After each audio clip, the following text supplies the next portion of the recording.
Perang antara Amerika Serikat, Israel, dan Iran memasuki hari ke-7 dengan serangan yang masih berlangsung di berbagai wilayah Timur Tengah.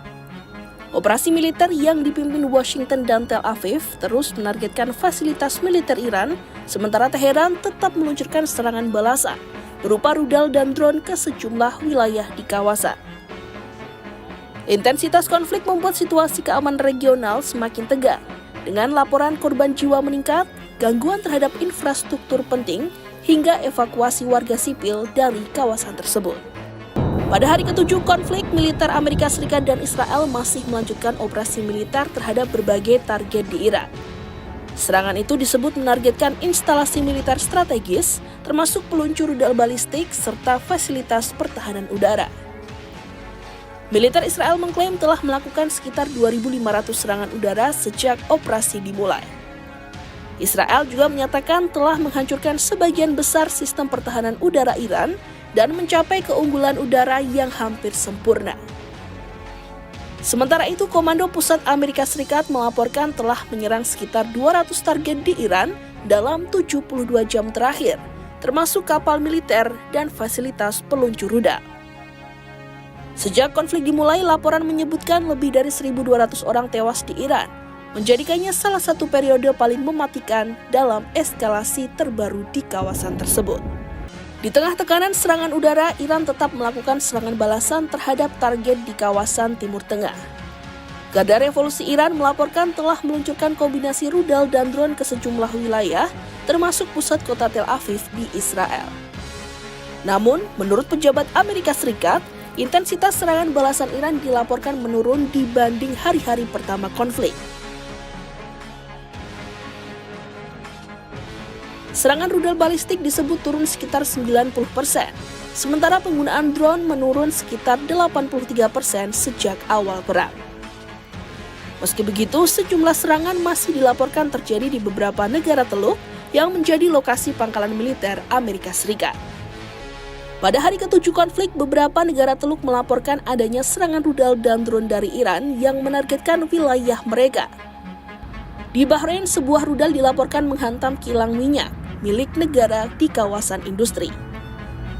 Kebakaran yang terjadi berhasil dipadamkan oleh otoritas setempat. Sementara itu, di Uni Emirat Arab, sistem pertahanan udara dilaporkan mencegat sejumlah rudal serta lebih dari 120 drone yang menuju wilayah negara tersebut. Qatar juga melaporkan rentetan serangan rudal dan drone setelah ledakan keras terdengar di ibu kota Doha. Di Kuwait, Amerika Serikat bahkan menangguhkan sementara operasional kedutaannya setelah sistem pertahanan udara negara tersebut mencegat beberapa proyektil. Selain serangan militer, situasi politik di Iran juga menjadi sorotan pada hari ke-7 konflik. Pertanyaan mengenai kepemimpinan Iran muncul setelah tewasnya pemimpin tertinggi Ayatollah Ali Khamenei dalam serangan di Teheran pada awal perang. Sejumlah laporan menyebut kemungkinan Mojtaba Khamenei, putra Khamenei, menjadi penerus kepemimpinan. Namun, Presiden Amerika Serikat Donald Trump menyatakan pilihan tersebut tidak dapat diterima. Ketegangan yang terus meningkat juga mendorong ribuan warga asing meninggalkan Timur Tengah. Departemen Luar Negeri Amerika Serikat melaporkan sekitar 20.000 warga Amerika telah meninggalkan kawasan sejak konflik dimulai. Sebagian besar dari mereka pergi secara mandiri. Sementara pemerintah Amerika Serikat menyiapkan penerbangan charter untuk membantu evakuasi tambahan. Upaya evakuasi juga menghadapi kendala keamanan.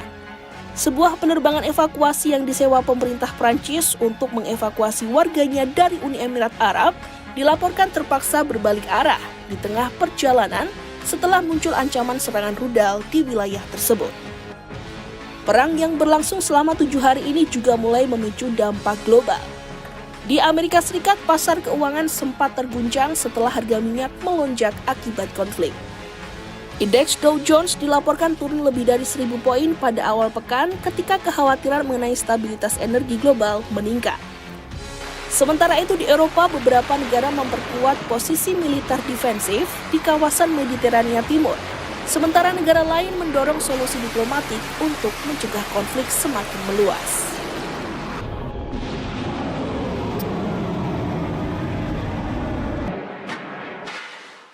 Download Tribun X sekarang. Menghadirkan lokal menjadi Indonesia.